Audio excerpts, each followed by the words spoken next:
This is what life's all about. Hello, everybody. Welcome to another episode of Under Investigation, Stories Beyond the Badge. This is your host, Mike, and on the other end is Brant. As always. Again, I don't know why I keep bringing him back here, but I don't know.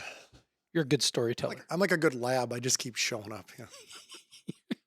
You throw the stick, I'll bring it back. Treats? I mean, I'm just saying. You just need some treats every now and then? Praise. I'm good with praise.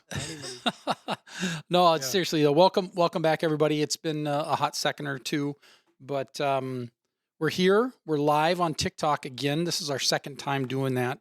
We're okay with that. I wouldn't say we're masters by any means. We're doing the dual screen today, so you get both of us. That's right. And I made Brant on the big screen, so and then he talks more. And then again, just remember, everybody. So those of you that are listening now to the podcast later on, right?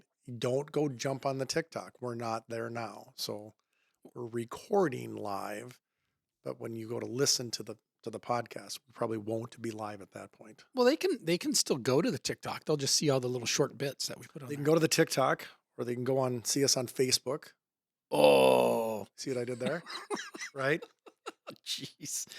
It's been a long week. We're also on Spotify, YouTube, right? All those things. See, right. Mike gave me this piece of paper and wrote it all down for me, so I have to remember to recite it. Right? Hey, Andy. I saw Andy on there.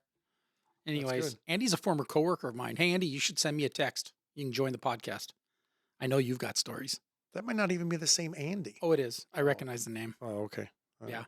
It's his company name. Oh, I see that, Fish Daddy. Thanks, Andy. Anyways, welcome to another episode. We're going to do a little cleanup from our last episode that we had and jump into a couple of things. We were going to talk dogs. We're going to talk TSA and the implications there, simply because your family's directly impacted. If you listen to the last episode, you'll know that Brant's wife is a TSA employee, and they're hurting for money. I'll say it that way. Maybe not literally, but it's certainly impactful. Well, yeah, and I mean we can kind of transition to that, and I think that's the big thing too. Is that once again, it's kind of the smoke and mirrors, shiny object. Look what's over here. Everybody wants to get on that. Oh, TSA got paid, but hold on a second. As long as everybody takes a step back and looks at how TSA got paid. TSA got paid because the president came in and signed an executive order and said, you'll find money to pay these people. And so what they got paid for is they got paid for all their back pay is what they got paid. So that means everything moving forward, they're still not getting paid for. We haven't signed. So you got like a one-time check? That's pretty much what it is. And did it include back pay?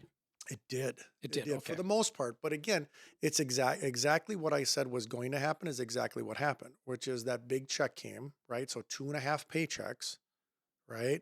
Uncle Sam. For all of you that get big paychecks, right? Work that overtime, right? Make that extra money, got to pay for extra things, work all those extra hours. What happens when you make over X amount of dollars? You get just whacked. I mean, it was a huge bath in taxes.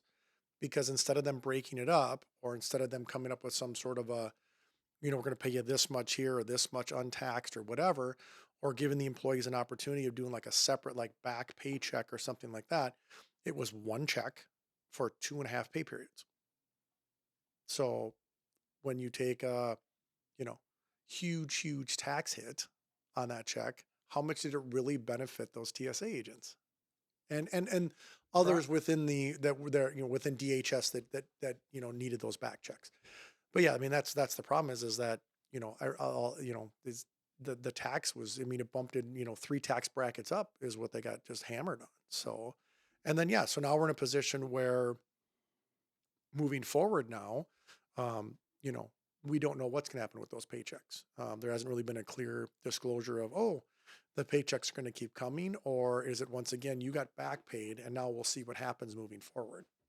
Hey, whatever happened to Uncle Elon? Wasn't he going to pay everybody? We offered to, yeah. And did that not happen? Didn't need to because they found the money through some other contingency fund or things like that. Any idea where the money came from? I think that's the magical mystery, right? Well, here's the thing. Funny money. Well, where did it come from? I mean, how many of these contingency funds are stuck away, and how many of them are sitting there not being used? And how much money's in these contingency funds? And because I know, again, it's all speculation, of course, but there's talk that they may not settle this whole budget thing till June. Oh gosh. Well, I you know, I don't know. I know there's been, depending upon again whether you believe the rhetoric or not, but there's been conversation or there's been things out there about talking about privatizing the TSA, privatizing what they do at the checkpoints and things like that. What's your wife think of that? Um, I mean, I know you can't speak for her I too think, much, I, otherwise you're going to get in trouble. I mean, I don't think she has an opinion one way or the other. I think there's benefits to being a federal employee. But I think there's also benefits to being a private sector employee. I mean, I think just like anything else, there's pros and cons to both sides of it. I mean, the you know the union representation on a private side definitely has more of an impact than it does on the federal side. You know, I mean, Like threatening to strike. I mean, well, that but even that kind of thing, or but I what? still think they're considered essential, right? So just like in law enforcement, even though we're government employees, we can't strike, we can't not go to work. We can strike, and things like that. But I don't think you see anybody um, that's not, you know, going to work. I mean, unless it's Mhm. it's the standard, like the whatever they call it when everybody calls in sick, and the blackout or whatever A blue flu. whatever it is. Yeah, I mean, so certainly that happens. Um, but there's also stuff where a private sector organization would be able to um, handle those requirements better, and they'd be able to negotiate better with what's going on. And if each airport or each organization ran their own privatized security, there's more of a market, because of course everybody's going to want that government contract, so they're going to be competitive in rates, and their agent, so I think there's pros and cons, right? I mean, definitely within the pro side of things is you definitely wouldn't go without a paycheck, but the other side of it is, um, there's something to be said for being an employee within the federal government, because you can go unilaterally throughout the federal government. If you want to transfer to a different agency, if you want to transfer to a different organization within the federal government, you have the ability to do that. You can go from TSA to DHS to, all these other, federal air marshals, and I mean, there's all these different organizations within their organization that they can just transfer, which you won't get that opportunity. They go private sector. If TSA is just private, that's all they're going to get, is just that's what those people will do. Right. So there's definitely pros and cons. That Oh, makes for sense. sure. Yeah, I think on both sides. Interesting. The unofficially, MSP, which is basically our closest airport where we Mhm. would generally come in and out of. Is your wife seeing much fallout as far as people staying home, or people? I know last time we talked, most I think people were so. still kind of coming in. Yeah, I don't think there's an, and especially now, because again, you got to remember, it was sold, right, in the media. It was sold as TSA is getting paid, and that was it. They don't add the little asterisk at the end that says back paid but not current pay. Right now, who knows? We haven't had that pay period come through yet, where the hours that were worked, since this back pay check came through, come Friday or next Friday or whenever the pay period is. I don't know what the pay periods are, but you know, is there going to be a paycheck that gets deposited? At this point, nobody knows. The speculation is no, that it's not, that the check they got was a back check that kind of got them current. But whether or not they're going to get more, who knows? Nobody knows. On the last episode when we were talking, you had said that people had been like really good and they were dropping off gift cards. And Mhm. I saw something on the news. Was there some fallout from some of that? Like, did they end up taking it back? There was some famous actor. I should know who it is. It's just slipping my mind right now, but like came in and like donated like $250,000 worth of gift cards, and that Oh, caused a stink. I can't remember the guy's name. He's an actor, so he's n- out of California, yeah, probably. not that I'm aware of. And again, I guess I haven't had any conversations with my wife one way or the other specifically, but my understanding is not at MSP. I know they did a pretty good job at distributing them equally throughout the employees, and they were they had a whole food bank thing that was set up that people were donating food and, canned goods and things like that. So that turned out really well. Um, yeah, I mean, that I'm aware of, at least not at MSP anyway, there wasn't really any fallout from that. Okay. So Okay. I know there was, um, after the whole, you know, everybody got paid, there was some, um, there were some people that came in to donate, and they were like, nope, no, we're not taking that anymore. Oh, really? Oh, sure, because now it's, is the need still there? And so I I don't. think the need is, yes, it is still. Oh yeah, I mean, and I don't know what if all they did was give back pay, not yeah, current pay. and I think that's just it. Is it's just I think kind of the employers are like, well, or do we? We got paid, but are we going to get paid again, or are we not going to get paid again? So what to say? Well, Jeez. we'll see where it goes with that, but it's hard to see. We'll see. Like I said, within the next couple weeks here, we'll see what happens, and who knows? I mean, there might be something that comes up. I mean, I don't know how long Congress is out for the spring break, if you I will. think another week. Is that what it is? Yeah, another week. So, so once that gets resolved, I guess we'll see whether or not that this gets what comes out of it. I know, like I said, I know speculation was that there was, again, it's no one knows for sure, but they were saying that this could go up until June before it gets Mm. resolved. And I think in general that's going to be detrimental to the whole program because I mean, is anybody going to work for free till June or Well, and the problem is then now you have shortcomings. I mean, like you're so short staffed. Not only are you trying to keep people, but the ones that have left, now you got to try to replace those. And that correct? training is, Well, you can't hire. yeah, You can't hire because remember your support staff aren't working, or if they are, right. so who's going to go out and do the hiring Oh, because those people they're not essential. right. So if those non-essential employees aren't working, and again, maybe they are, right? But I don't, and again, don't know. But my thought process would be if the non-essentials aren't working and the essentials are working, and all of a sudden you say we have to hire, well, who's going to hire them? Yeah. And let's remind, let's remind our listeners that this is all about defunding ICE. Oh yeah, That's what the hangup is. yeah. And Which once again you pointed out in our last podcast, which has already been funded through a different bill. right. Didn't you comment on somebody made some comment last week? I saw that you had replied to on behalf of the show. I did, yeah. And it was And I don't remember what it was. oh, that's too bad because I remember you kind of I wouldn't say put the smack down, Well, but I it was kind of lit it's him like up a little bit. I it was mean, like be intelligent about your comments. yeah, At least know the facts. yeah. I think it was something about if the it was something about with funding or something like that. Oh, it was taking a shot at the president. It was someone's opportunity to take a shot at that. Well, the president would just pay his bills and this. Then I was like, okay, this has nothing to do with the president. And if anything, the president's the guy that came in and again, like I said in I think my reply was something like, you don't have to like the guy, Right. Right. but the fact that he walked in and found contingency money and said, no, you will pay the TSA agents and these other, these other, federal agencies, they will get paid. Like, you don't have to like the guy to like that he, stood up and said, no, we're going to pay these people. And I think that's all I was trying to get across to that with that comment was don't take a shot at the people that don't need to be having shots taken at. Right. And that's and in that case, that's what it was. Yeah. They were just trying to make a political comment. I'm like, Correct. well, you know what? I understand politics are involved, Sure. but on whose back are you? Well, and again, you don't have to like the guy. I mean, there's plenty of presidents throughout our history that people can agree to disagree and not like and things like that, and that's fine. And everybody's entitled to those opinions. I'm completely okay with that. But if you're going to take a shot at a political figure, at least have your the knowledge of what you're speaking about, correct.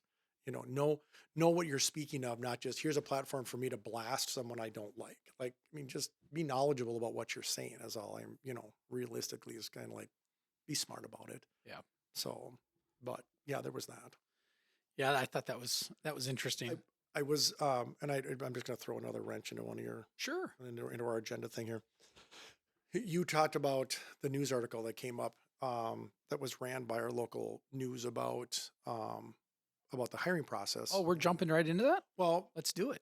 we can jump into that one, but we will transition into that. But the one thing that it came up that I did catch was, did you see, and you maybe know about this because it's, you're closer to it, but did you see that the chief of Crystal wants to charge the parents of this big like riot that happened in one of their parks?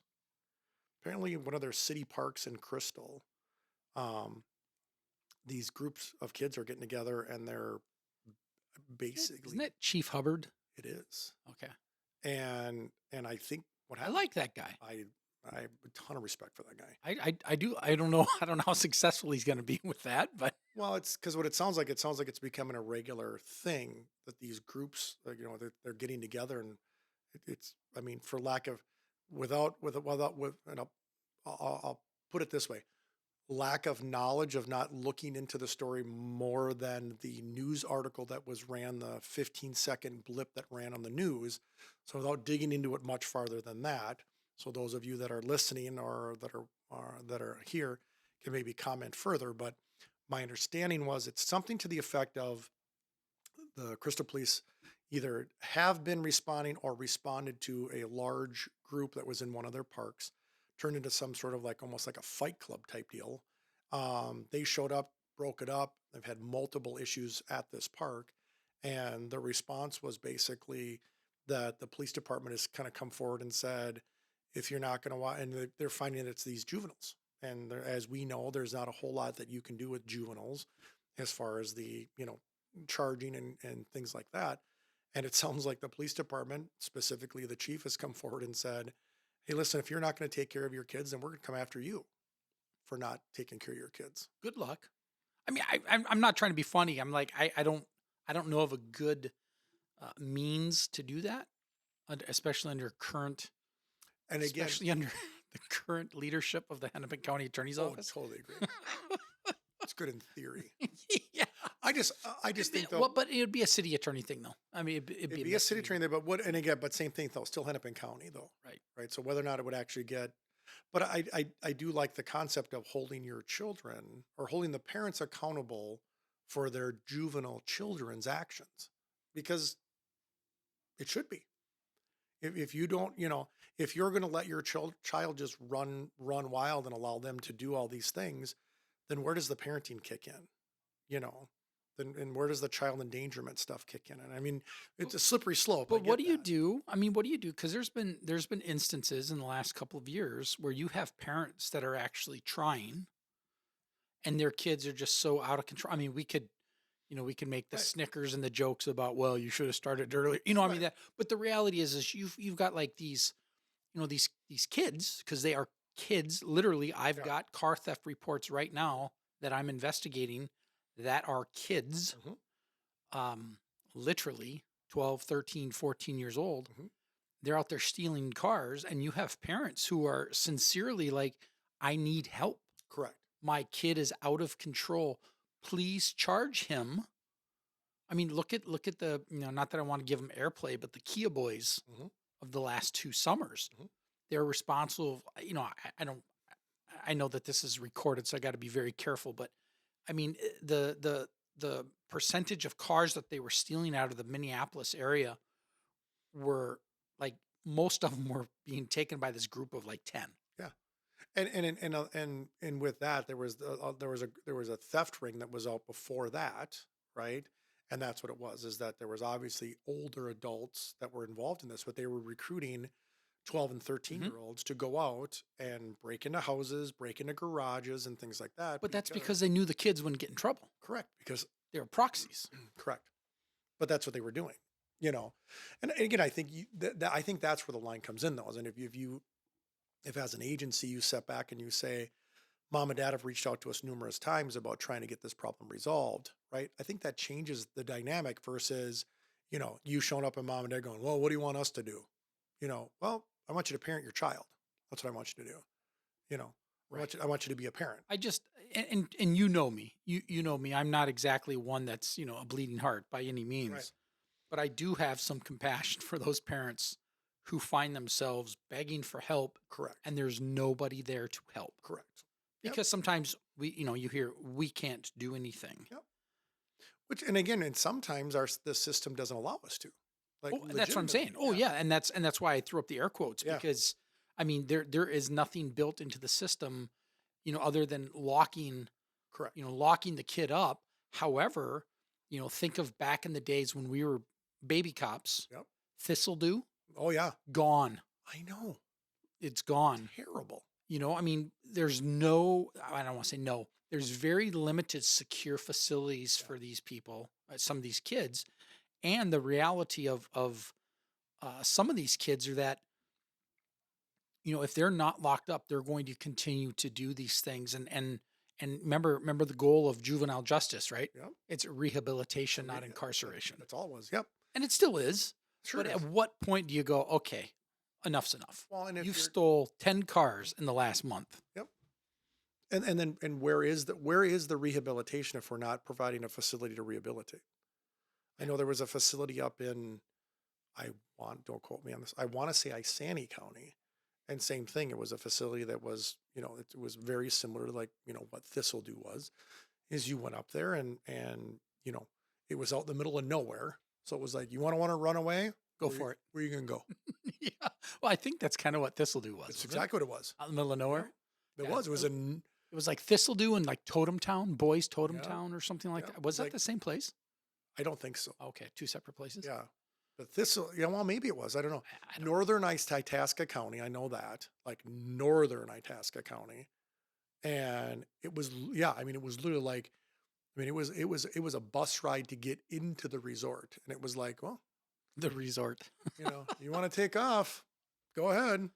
The nearest gravel road is about 9 miles that way. Good luck, Don't let the bears get you. Yeah. And then people just, I mean, I'm sure they had people that would, that would take off and things like that. But I mean, I don't know, but I mean, we don't have those facilities anymore. Like when do we start bringing those facilities back? And when do we start, saying, that it's not okay? When do we start having, juvenile detention? I mean, I remember when Lino Lakes used to be, that was, they were, in and out, in and out, in and out. For those of you who don't know this area necessarily, Lino Lakes was a juvenile. It was full juvenile. That's all it was. Juvenile detention.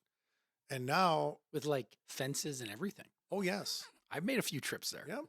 But we don't now, same thing. We don't do that anymore. Mm. I remember like you were saying, I mean, I remember making the trip where it's like, yep, transporting one from, stop location or from this residence to Lino Lakes detention facility. And then that's where you went. You pulled in and it was, It's been years since I've made that trip. Yeah. I mean, granted, I haven't been on patrol in years, but I mean, But I don't think our patrol officers. I'd say I don't think anybody does anymore. I mean, maybe, and I guess I haven't talked to anybody in Anoka County to see if Anoka County still has the ability to do that. But I mean, where are these facilities at?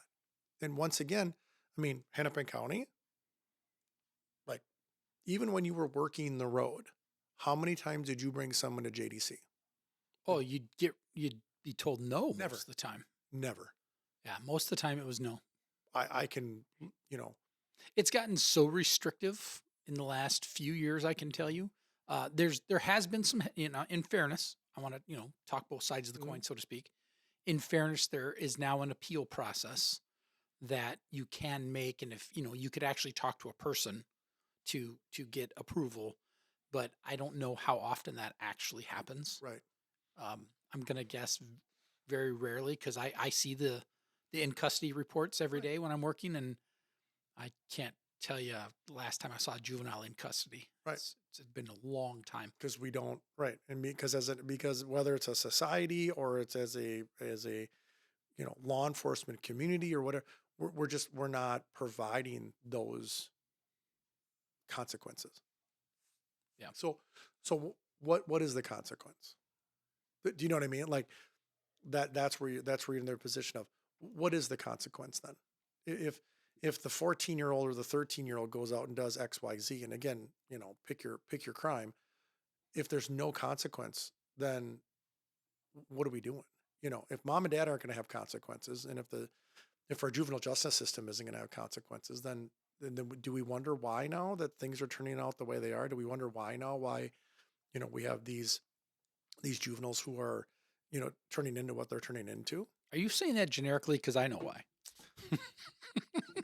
Yeah, we call it generically if we want to. Yeah, we meaning society. Yeah. Yeah, But I just not we meaning you and me sitting here. no, I did. Yeah, no, I mean, as again, just as a global unit, what are we encouraging, right? I mean, because if parents aren't taking responsibility, and if our juvenile justice system's not taking responsibility, and our courts aren't taking responsibility, then, and again, I'm generalizing, right? So I'm not saying like I don't want someone to blow me up and say, well, up in Candy, Ojai County, they're very strict. Okay, I'm not. I'm just generalizing. Like our juvenile justice system from where it was 10, 15 years ago has gotten very non-stringent as opposed to where it used to be. When we started our careers, there were places available. There were centers. There were treatments. There was detention for these issues that they came up, and now we just don't have them. And the places that were in existence don't even exist. Like you said, they don't even exist anymore. Yeah, they've closed the doors. Yeah. Yeah, and I don't know if there's I'd have to ask around a little bit, but I don't know what the demand is anymore. I know mental health beds are in high demand. There's people on waiting lists, that's a whole nother conversation we could have. But as far as the crimes being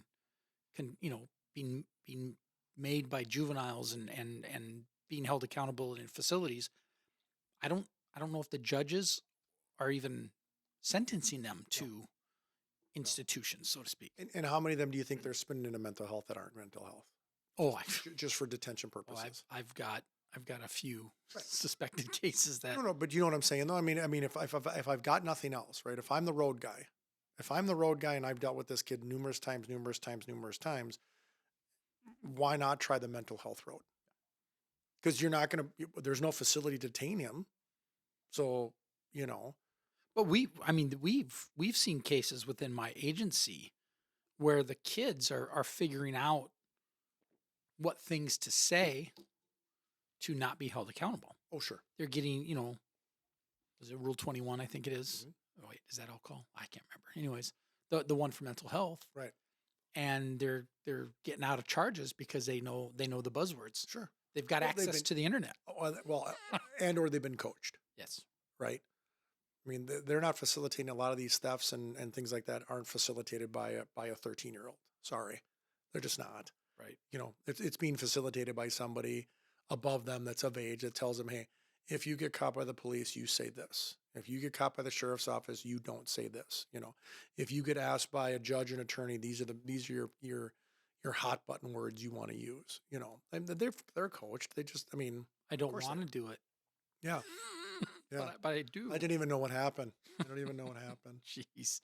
Yeah. Oh my But goodness. no, I'd heard a blip about that, about Crystal PD doing that. And if they are going to do that, or there's a version of that they're going to try, or they're going to try to hold, I think it's a great idea. It's about, we need things like that. We talked about the pendulum swinging, from one side to the other within law enforcement. And maybe that's one of the things that needs to happen. And maybe Crystal is the agency that's going to start going, you know what, we are going to start holding these juveniles accountable. Got to try something. Got to try something. I mean, what's working or what's not, what is happening now is not working.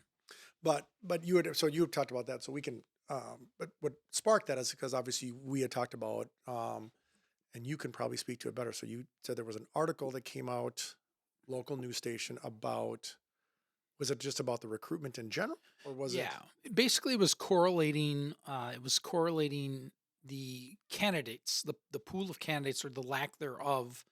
They kind of talked about years ago, 100 candidates for one or two positions. Mhm. Now, and they were quoting St. Cloud chief, and basically he's like they're just trickling in, and they have about a 50% washout. Mhm. And I'm like, yeah, that sounds about right. I think my agency might be a little lower than that. Whether I don't know. I Well, and look at the programs that are out there now that weren't there before, right? I mean, we have programs now, right, where if you've got a degree in anything else, well, there's programs out there. There's grant money out there that will pay to have that person sent to school to become a police officer. They'll pay it for you, you know, or agencies that are larger agencies, they're sponsoring people to go through the program and say, oh, you want to be an officer? No problem. We'll pay for you to go to school. What? I, Well, where does that happen? my agency participates in that. They call it the Pathways program. Correct. So they can go to school part-time, work part-time. Yep. And then they're basically, in theory, guaranteed a job. Correct. Now, obviously, they have to pass their classes, and then they have to make FTO and all that kind of stuff. But do you think, and again, now this is, again, me being out of the loop since, 2022, 2023, what I'm seeing is the hiring standards, unfortunately, because of that lull we got into where no one wanted to do this job anymore. The hiring standards have been diminished so much. And even with that, we're still not getting the candidates we want to get. If you can get a chief of police to actually admit that they've changed their hiring standards, I will buy you a steak dinner. Yeah. Because we all know it's true, Absolutely. but nobody will admit it. Of course not. Not leadership wise. No. I mean, literally, you talk to any cop and they'll be, yeah, of course, standards. Talk to any leader I've spoke to, and they're like, oh, no, we're not lowering our standards. Sure, you're not. Right.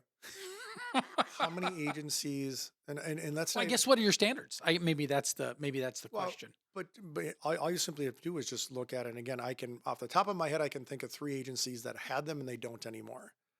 What about your physical fitness standards? Because I know, just off the top of my head, there are 3 agencies that I know of that had within the last 10 years, right? I'm not talking, back in my day, but within the last 10 years that had physical fitness standards that no longer do. Why? What changed? Right? I mean, if you had a standard that said, hey, you got to get over, a 6-foot chain link fence. Yeah. The wall. I remember the Right? wall. Or if you said, hey, you gotta run walk 1.5 miles in X amount of minutes. The body drag. Yeah. Remember the body Yep. drag? But why get rid of that? I mean, if that was your standard, right? Why'd you get rid of it? And there's certain agencies that have changed it or have modified theirs, things like that. I know the Minnesota State Patrol adjusted theirs, but they still have a physical fitness standard to get in the door. So they still do. So they haven't lost their integrity when it comes to that. But there's a lot of other agencies that had those same, physical fitness standards. And instead of modifying them and instead of saying, okay, we understand not everybody has upper body strength. We don't expect you to do, 9 pull-ups. But if you can row, or if you can run, or if you can do this, and within this many minutes, that's acceptable. But they don't. Instead, they went from, well, we can't ask people to jump over a fence anymore. So now we'll just get rid of it altogether. Yeah, wasn't there something like called the Cooper standard or something like that? That was a rowing.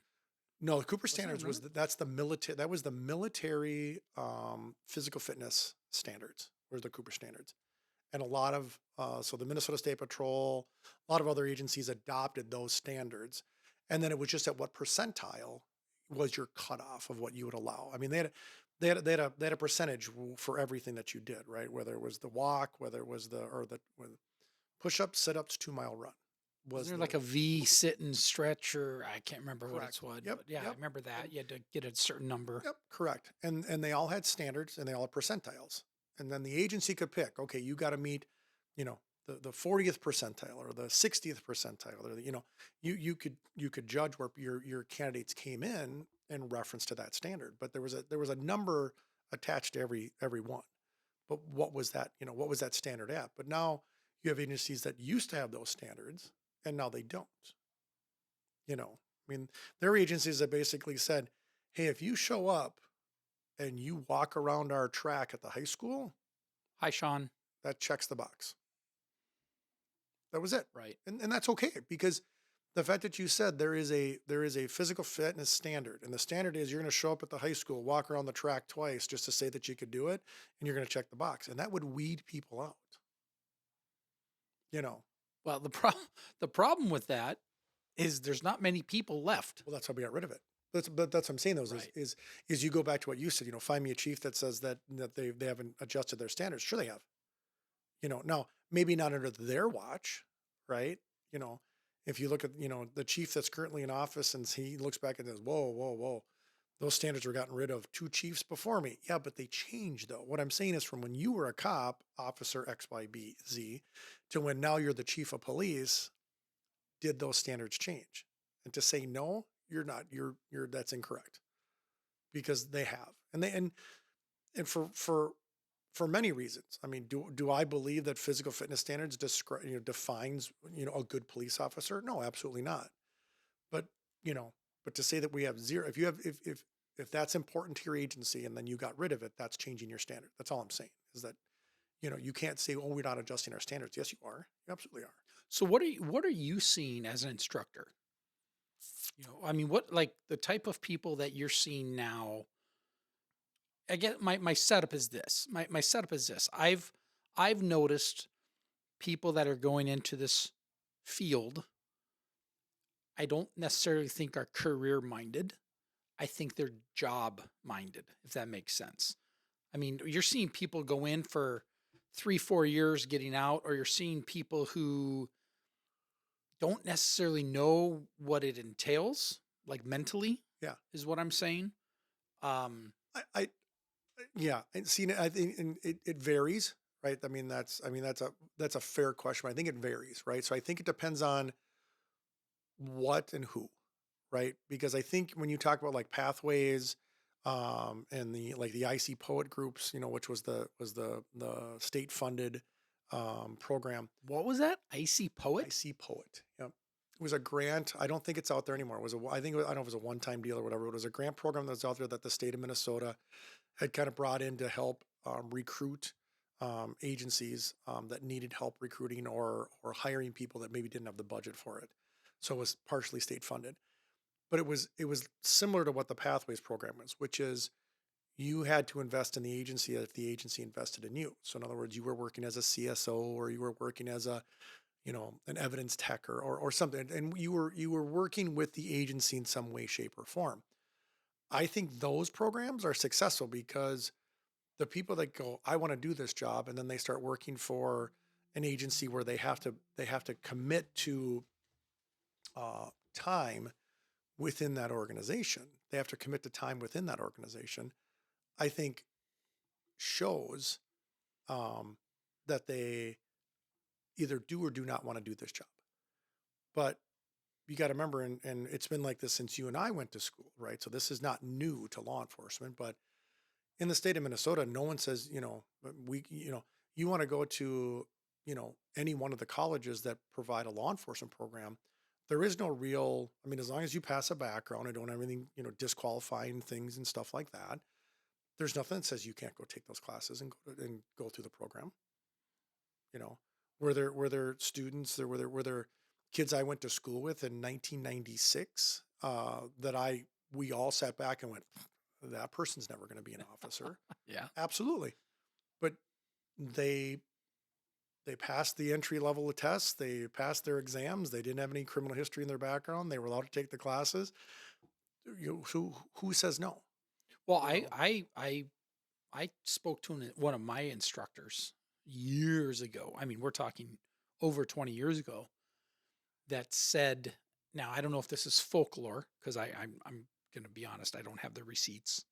Right. But he had said that the school that I went to was sued because they were telling people they were, you can't join the law enforcement program here because you've got too many speeding tickets or, you've got convictions of X, Y, and Z.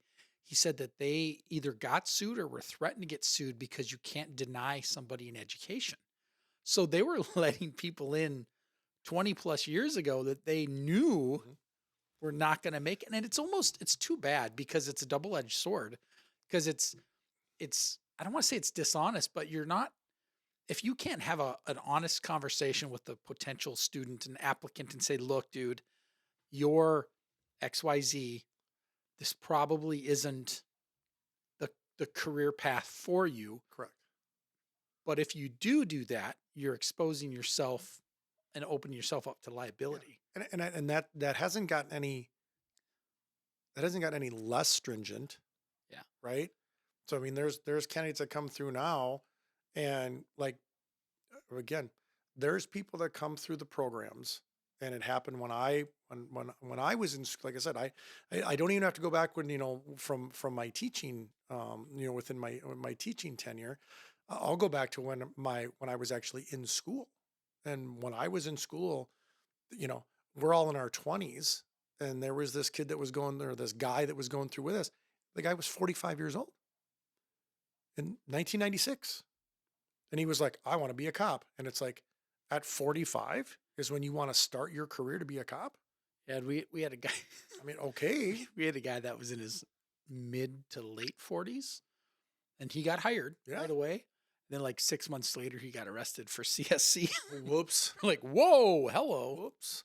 But you know what I'm saying? Like, I mean, it isn't like you're gonna go, oh, these people now, you got these 40 and 50-year-old guys that want to go be cops now. No, that's not new to Right. this profession, because I can go back to when I went to school in 1996, Oh, yeah, we had 1998, that we had people that were in their mid to late 40s, and they're like, I want to be, and I'm like, wow, that just seems a little late to be starting the game, but you can't tell them people no.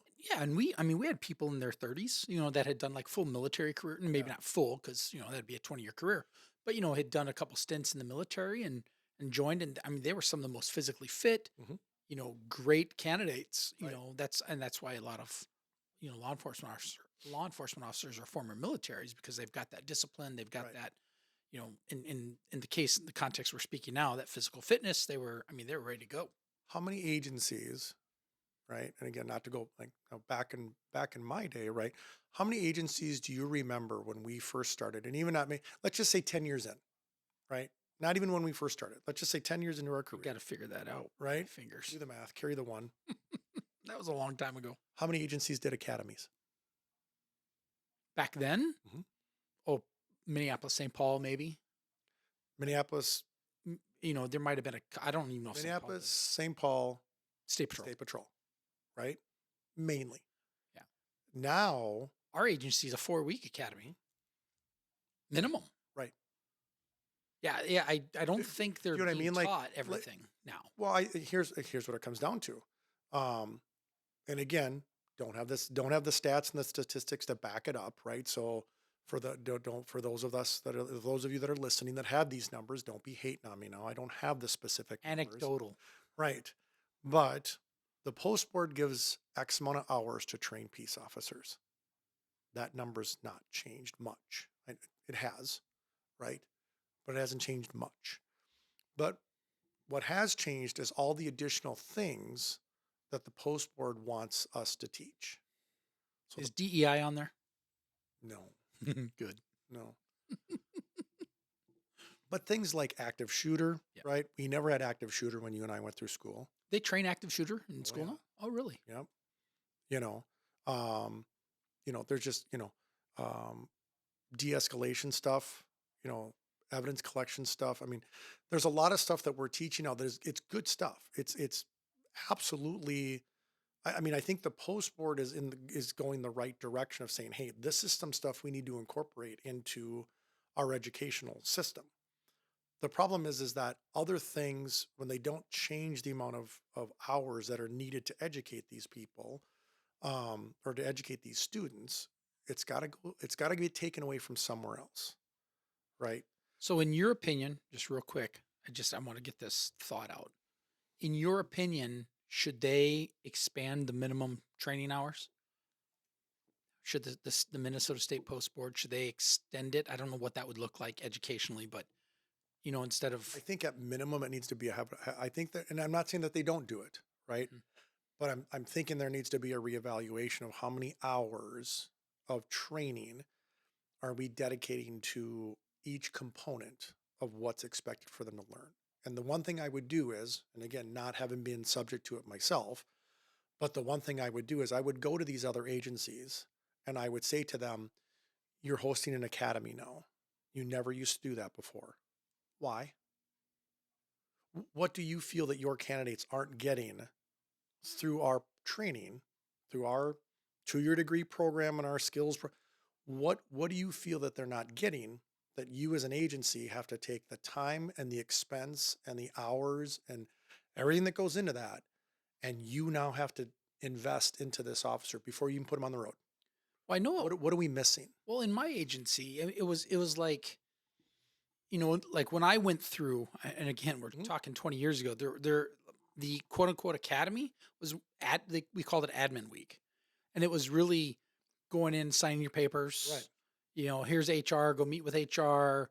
Take the city mandated, things, the policies and stuff like Yeah, the that. OSHA videos and yeah. Exactly. And then, but now you look at it today, and like walking down to my squad, or just interacting, with around the PD, you see what they're doing, and they're doing like really basic stuff, like Mhm. traffic stops. Mhm. Now you talk to, I know the guy, obviously I know everybody, but um, the guy that teaches the traffic stops within my department, they're like, well, we're doing it, we're teaching them our way, Mhm. that we do it this way. But I mean, but some of the things I'm seeing are like basic. Mhm. Like, did you not learn that during skills? I mean, certain things, um, report writing. I mean, you're Mhm. seeing real, like, did you not? I remember I had an instructor, Roger Stark. I'll never forget that guy. It's like a trauma. He taught report writing, Mhm. and that guy was difficult. I mean, like, he would hack you on apostrophes. I mean, commas, periods. I mean, just grammar. I mean, like really basic stuff. But now you're seeing reports in some places that are like run-on sentences. Mhm. The elements aren't there. I mean, there's just like, what has happened here? Yeah, and I that's the one thing I have to when I teach certain classes that require reports, it's the one thing that I have to educate students on is that I'm not asking you to write a book. I'm asking you to tell me a story. And there's a difference. There's a difference there. And the big thing that I teach, and this comes back from when I had report writing, and so go back to when I went to school. And the big thing that I took away, and that I will tell every one of my classes when I if I have a class that requires a report, I generalize it this way: anything that starts with a statute number with a 169 is a synopsis of the events that occurred. Anything that starts with a 609 is a detailed report with every possible detail you can give me. And I have to explain that to them. Like, I don't need to know, right, what the temperature was outside on your DWI report. 169 is traffic. 609 is It's criminal criminal. code Yeah. for people. Yeah. Like I feel like I have to, Yeah. Just in preface that case. a little Yeah. bit. So anything that's a traffic violation, I think it's a traffic code violation. I think it's a 169, whether it's, doesn't require a full like breakdown of weather conditions and road conditions and where you stopped and how many feet and things like that. Whereas anything with a 609, which is a criminal stuff, like I want to know, how far away the glass was from the broken window because that's why we have the measuring items that go out there for like those are things that are relevant. So I have to explain that to these groups and I don't think that oftentimes still gets relayed out in these classes. But what happens is I think if they went to these agencies and said, you know, what aren't they getting that you feel you need to teach them?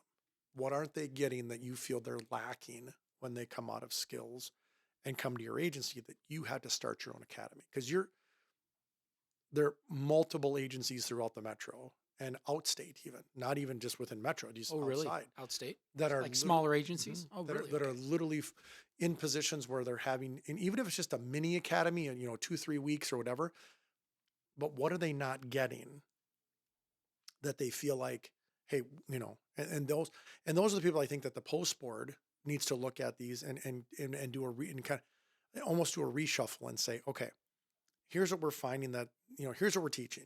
Here's the post board curriculum that you're teaching right now. Got it. And here's what we're finding these agencies where these officers are getting out to the road. Here's what they're deficient in. So where do we adjust those priorities? Where do we adjust those hours? How many hours are we putting into, like you said, traffic stops? How many hours are we putting in traffic stops? When we tell these students, hey, we're going to give you traffic stops. Are we giving them enough hours of traffic stops? When realistically, let's be honest, regardless of the agency they're going to work for, that's what they're going to do that they're going to Right. do that in every agency. every agency, and it can be a small town outside the metro, and it can be downtown Minneapolis. Because, like I explain to people, if you work for Minneapolis PD and you're responding to a domestic call, and the suspect leaves in a blue Honda Civic, and you turn around and make a traffic stop on a blue Honda Civic, it's still considered a traffic stop. It may not be for traffic, but you're still going to make a stop on that car. We need to make sure you know how to do it correctly, right? If you work for the state patrol, you're going to do it every day. You know, I mean, you don't have to look far to realize it. And then anywhere in between of those two, so are we giving them enough traffic stop time? You know, domestics, once again, I don't know the amount of hours that the post board gives us to do these things. What classes do you generally teach? I do traffic, I do DWI, I do some evidence collection stuff. I've started doing, those are courtroom testimony. We do some courtroom testimony stuff. Um, that's kind of the main classes that I do. I've tried to, I'm starting to branch out a little bit more. I've kind of gone to, the people above me and said, hey, I'd like to start teaching other things as well. But those are kind of the main ones I do. And I think that, I mean, I'm biased because I would love to have more time to teach traffic, right? But I'm biased because I think there's more to learn within traffic. Just like I'm sure any of the instructors that teach domestic assaults would say, I'd like to have more times for domestic because I think I'm biased. I mean, do we give them multiple, classes? Absolutely. I mean, we're 4 to 6 classes that they're doing traffic stops in, and then we transition them into high risk traffic stops. I mean, that's not like you're getting one day and that's it. I mean, there's a lot of field time that they're doing, but again, as an instructor who would love to educate more, I'd love to see more traffic time, but like I said, that's where it goes back to, what are we giving them too much of? What are we giving them not enough of? That agencies have to say, you know what, we really need to reevaluate what we're giving them for training. Because the problem is, at the end of the day, like you said, these candidates are coming out and they're hitting the road, or they're going to these departments. The other thing that I would love to see agencies start to mandate, ride-alongs. Well, we do. I don't know if we mandate it, but I can't tell you the last time a new hire didn't do a ride along. But you know what I'm saying, though? Before, yeah. I mean, I can't tell you how many classes I've walked into, and I'm like, we're halfway through a semester, and I'll be like, hey, how many of you have done ride-alongs, with a prospective agency you want to go work for? And no one raises their hand. Really? Oh, wow. That's strange. Lots. That was just normal back in the day. Right. Back in the day. Well, and realistic, there were agencies I know that I applied to that if you made it past a certain round of the process, it was a requirement. Well, we use it kind of as a feeling out Mm-hmm. moment. I mean, what kind of energy did they have? What, Yeah, you know what I mean? absolutely. I mean, it's a unofficial scoring. Well, but not only that, it also gives that reality of, is this a job you want to do? I mean, if you just decided one day that you wanted to go to school for law enforcement because you think you think it'd be a good job to have, you're not wrong. But do you know what the job entails? Mm-hmm. Have you had a chance to actually get in a car and see what that job is? I mean, do you realize the amount of downtime that we have as opposed to all the other stuff? I mean, I back in the day, I knew a friend who, back when Cops was here and they were recording in Minneapolis, and he was one of the officers that was in one of the squads that they were driving around recording and stuff like that. And he says, do you know how long the television production crew rode around with MPD to get 4 episodes? It was like 8 months. Yeah, I knew it was a long time. It was like 8 months. They rode with Minneapolis PD for 8 months to get enough material to do 4 episodes. I don't think people realize, like, it's not Cops. It's not live PD. I mean, yes, there's agencies that are busier than others, but you know what the part they never show? Report writing. Report writing. Yeah. Oh man. It also don't show break. Yeah. Well, Yeah. There's so much time. I think that's sometimes the shocker with new hires, is that they don't realize how much of their shift is actually dedicated to report writing. Oh yeah. Everybody wants to be in the action, but nobody wants to write a report. Yeah. Nobody wants to write the report. And that's the big thing too, is that people don't realize how much report writing goes in, how much actual report writing goes into this stuff. And then different agencies had different things. So obviously if you work for an agency that dictates their reports, right, that's completely different. And then there's different report formats. So Yeah, we had to put a template together for our officers now. it's a great idea. I dictate, so my history. Mhm. So when I worked up north, I dictated everything. I dictated my last call while I was en route to my next call because it would take me an hour to get there, Mhm. or a significant amount of time. So I dictated a lot. So I learned dictation early on in my career, and I just kept doing it. I kept doing it when I worked for my next agency and my current agency that I've been with forever, and people will look at me and they're like, what are you doing? I'm like, I can dictate an entire DWI stop in 15 minutes Yep. while it takes you an hour and a half To type it out. to type it up. Yep. They're like, well, what if you make a mistake? Well, at the very end, you just go, note, back in the second paragraph when I mentioned SFSTs, could you please insert this? And then you just review it, But I love dictating. I still dictate as a detective. I dictate a lot of my stuff. Now it's funny because, Word has a dictation built into it. I don't know if you ever noticed that, but now I just dictate right into Word, right in my office. So then I could fix it right in front of Yeah. me. And again, this was back in 2010, 2012 when I was working up on the reservation. But we had back then we had invested in our department had invested in software that was basically that. Oh, I know which agency you're talking about. Is that you would hand up? It was like, was it this? It was Dragon Naturally Speaking. That's what it was. Yeah, I remember when you That's guys what were it doing that, was. and we were like, "What? What is that?" Yeah. And Now it's normal. our agency invested into that, and it was because it's exactly what you said. Is you could dictate that whole report, and the software was good enough that it knew where your periods and your commas and your, so you didn't have to be like blah blah blah blah blah blah, blah period, new sentence. You didn't have to do that. The software automatically did it, and then when it was done, it would highlight the whole report until you reviewed it. Mm-hmm. It wouldn't let you publish until you reviewed it. I mean, we could do a whole new, because I've got a podcast idea that I want to bring a buddy of mine and talk about UAVs and technology in general and stuff. But we did a demo of Axon last month because we're doing a new RMS system in our agency, and it wasn't last month. It was probably 2 months ago. We're looking at different Axon suite options. Yep. Do you know Axon right now can fully dictate off of your body camera? Legitimately. If you get the high end tiered Axon suite, what it does is the AI within Axon, as long as you verbalize it right, you have to verbalize, like if you're at a domestic, for instance, you say, "Oh, so Brant, is this your wife Tina?" And then yes, so it knows the elements of the crime. So when you type in the crime, the statute for the crime, if you haven't met all the elements within that dictation, meaning that body camera, so you have to learn how to verbalize everything, right? But it will flag it, and it will not allow you to send it on until you get that information. So if you don't, so an element of domestic, right? Yep. Fear or harm. Yep. If you don't articulate that verbalizing, so were you afraid when he yelled at you? Yes, I was. Sorry about that.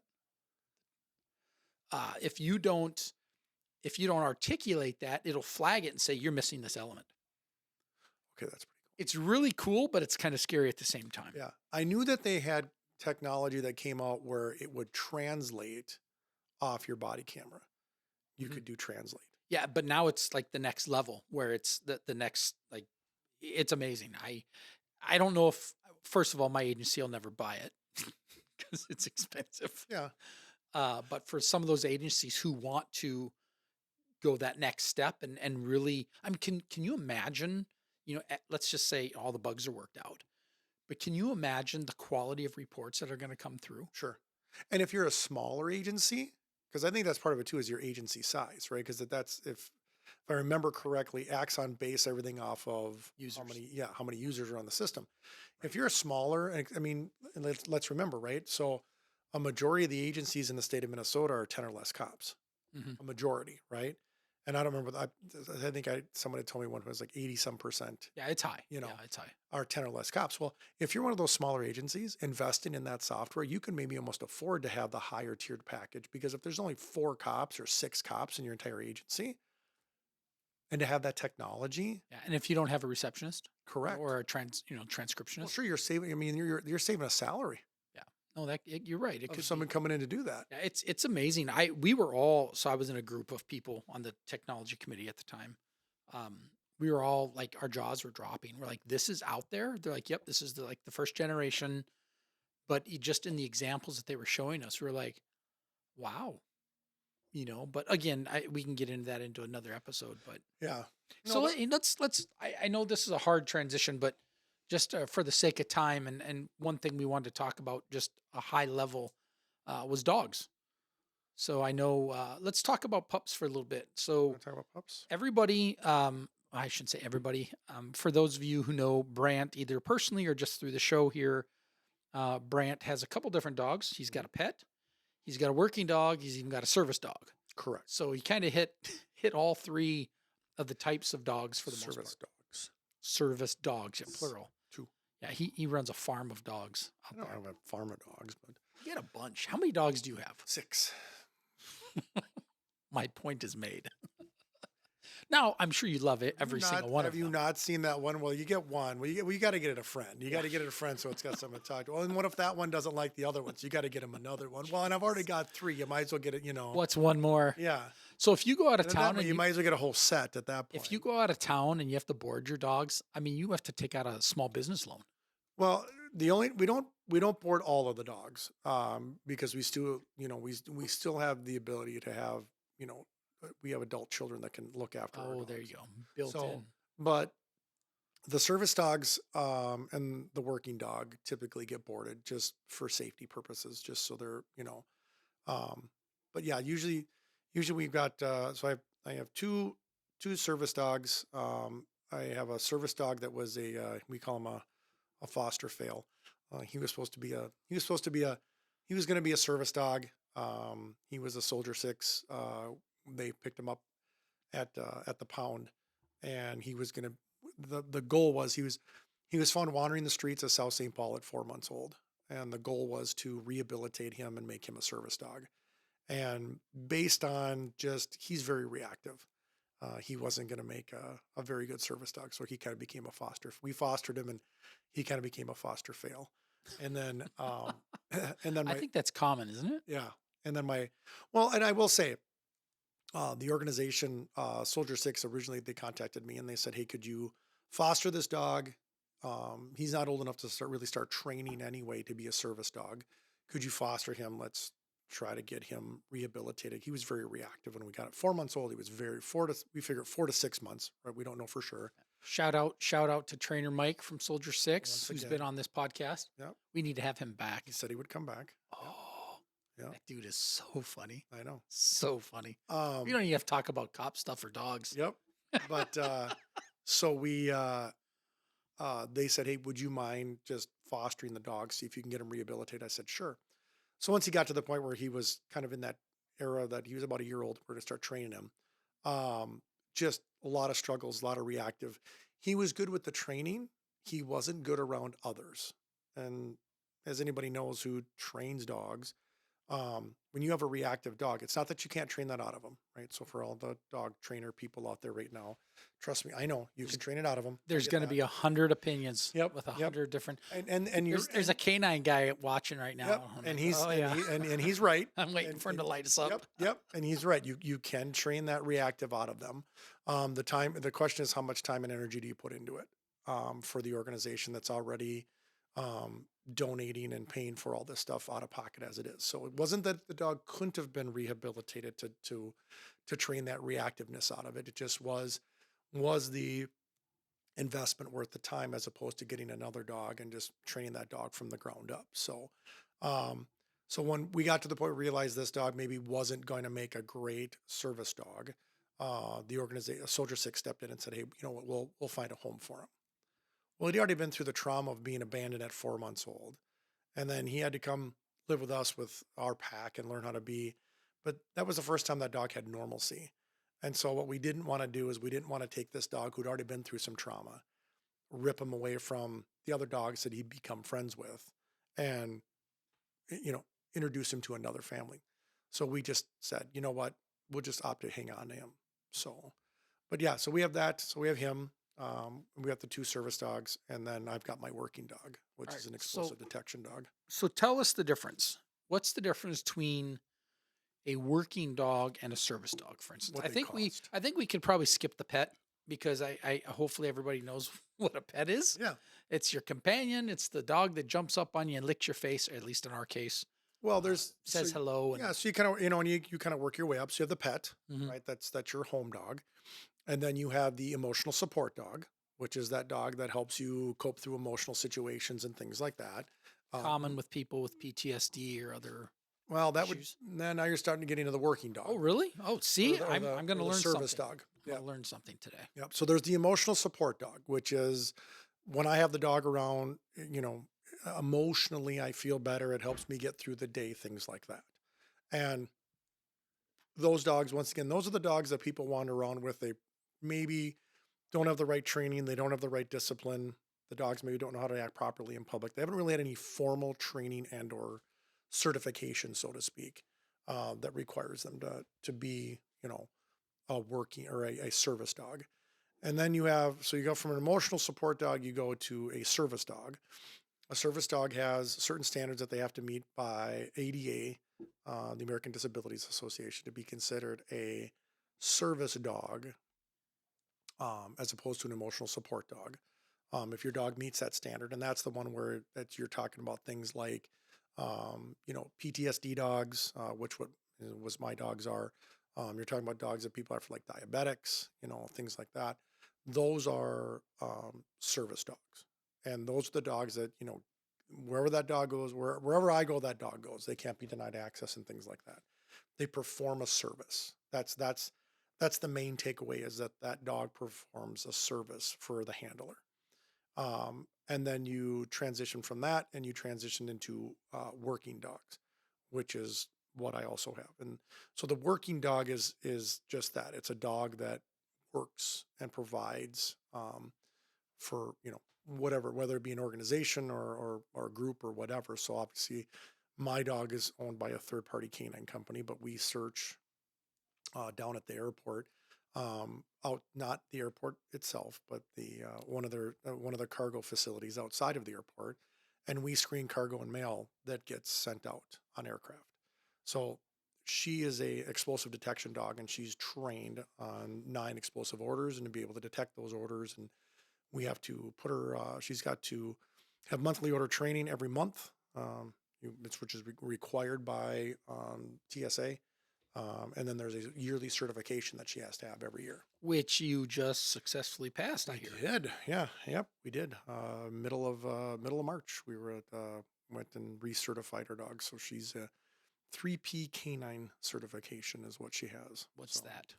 just it's a requirement of what they. So it's all 9 orders over 4 different venues, between boxes and crates and new universal loading devices and things like that. So they just kind of they have the 9 orders. They're laid out in no direct pattern, and your dog has to find it.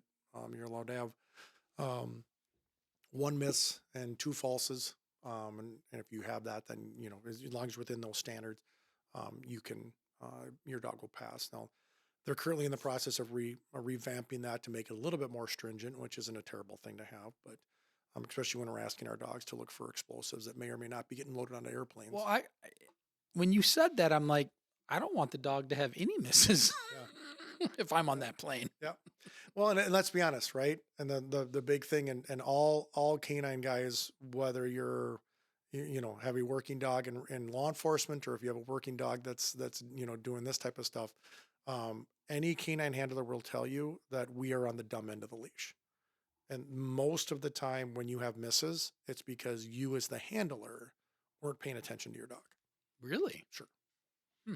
If you know your dog and you don't know your dog's signs and what your dog does and your dog's change of behavior and things like that, you shouldn't miss those things if you're watching your dog. Again, this is where the more you spend time with that dog, the more you train with that dog, you start to learn your dog's mannerisms and what they do and how they act and when they get on odor and how they scent and things like that. Those are things you start to pick up on. So as a new handler, you may not get that right away. But anytime you've spent any amount of time with your dog, training your dog, if you pay attention to your dog, what your dog does to show what they call change of behavior, you shouldn't have any. Um, and again, that's the ultimate goal. But new handlers, young, that are young to the I don't want to say young in age, but young to the career. You might not catch your dog if they have a head snap or if they have a tail wag or if their tail, if they move their paw a certain way or there's certain mannerisms that all these dogs will do. But if you haven't picked up on it yet, then you have to learn that. And once you learn that and you learn, oh, my dog showed a change, but not always does my dog need to sit for me to go, oh, my dog found something. Now, of course, when she's on it heavy and she sits or lays down, like I know for a fact that if my dog lays on the ground, she's absolutely in order. If she sits, she's telling me she's got odor. But if she lays down, I know she's on odor. She's never led me astray when she's laid down on something. When she lays down on the ground, I'm like, it's right there. I don't even flinch anymore. Like it's right there. Hmm. So, but then you obviously have the different styles of working dogs because then we talk about the police dogs, right? Those dogs are trained for other things. They're trained, some dogs are narcotics dogs, some dogs are apprehension dogs or what they call patrol dogs. Those dogs again trained and used in different manners. You know, that's a different type of training that's done with that stuff. And I've never had a what they call a patrol dog or an apprehension dog, so I can't really speak to the training and the what goes into all that. Obviously, that's a trainer Mike question that we could have on because he's done plenty of that. But All right, Mike, time to come back. yeah, that's easy. That's a phone call. Yeah, That's that's easy true. enough. But yeah, I mean, He's so busy though. yeah, I think he enjoyed doing this though. So I think if he would make time, he's a supervisor now. So I know. I hear him on the radio every now and Yeah. then going, oh, yeah, yeah. So, but yeah, that's the difference within the dogs and the puppy world and things like that. And different companies. There's many companies like mine that I work for. Um, that have their own training philosophies, right? So, I always tell people just because this is the way I learned from my organization doesn't mean it's the only way. Doesn't mean it's the best way. It doesn't mean it's because inevitably there's always other dog trainers that'll jump on and go, well, you could do this and you should do that and your dog should do this and your dog. I get that. I 100% get that. And my dog is good at what she does. She does what I need her to do, but I certainly understand that there are different handlers out there that do this, either have done way more of this than I have, or have learned a different training philosophy than I have. And so I never say, this is, you always should do this. You don't always or never do anything. Right. So, so I always be careful when we start talking about, well, if your dog does this, that means this. No, I can just tell you what that means with my dog, not your dog or anybody else's dog. Like I can give a general idea of you. I can give you a general idea or an educated guess at why your dog's doing what it's doing as far as if it's a working dog. But am I right? Probably not. I definitely don't have the training, education, or experience. well, we'll get 10 handlers that watch this or listen to this, and we'll get probably 10 different Yeah, answers. and that's okay. Yeah, I no, mean, it's not a rip. It's Yeah, not a rip. no, and that's I mean is that I know there's a lot of amazing trainers out there, and so I never would want to contradict what they're doing because I'll be the first one to stand up and say I know I don't know. You know, I mean I know what I do know, and I know about my dog, and outside that, definitely not in my comfort zone anymore. That's definitely outside of where I'm at. So All right. puppies are good. Wow. So let's see. Let's wrap this one up just because we've been out here for an hour. There we go. This was our second TikTok live. We'll see what kind of feedback we get from that. That's right. We're just two simple guys trying to give what the people want, I Yes, guess. right. Well, and we haven't gotten any feedback as far as what the people want, so we're just going to keep spewing off what we do, and whatever Oh, I happens, did. happens. I did. I got some feedback last week. I really thought it was hilarious. Oh boy. Somebody commented on one of our social media posts. It said, and I shouldn't even give this person any publicity, but it was pretty funny. She said, they make podcasting equipment too easily accessible these days. And I'm like, boy, I got 100 things that I could say right now, but I'm not going to, just because I'm going to take the high road. Well, So I was just like, whatever, I'll just let it go. But yeah, they do. They do, darn it. And guess that's what? right. I bought some. and we're accepting donations too, by the way. Yeah. Yeah. Oh, so anyways, hey, anybody, if you guys get an opportunity, just visit our website. We are underinvestigation.com. We really would appreciate it. We throw a lot of things out on social media. Always want feedback. If you guys have any ideas, suggestions, complaints go to Brant, Specifically, yes. specifically to Yep. Brant. Yeah. You know, comments and positivity and any PayPal transactions can come to me. PayPal transaction. I don't know. I'm hoping someday Right. we'll get a real sponsor. Someday. You know, maybe Trainer Mike will sponsor us. He won't. Yeah, No. okay. Anyways, guys, I hope you enjoyed the podcast episode. Feel free to visit us at, again, we are under investigation. You can find us obviously Facebook, Spotify, TikTok. Obviously, TikTok is live right now. YouTube, X, Instagram, Apple Podcast, all the places where you think. All of our podcasts are on Spotify. That's where kind of the main hub is, but you can find them pretty much anywhere any podcast is found. So thank you very much, everyone. Have a great afternoon and enjoy the week. Spring is coming.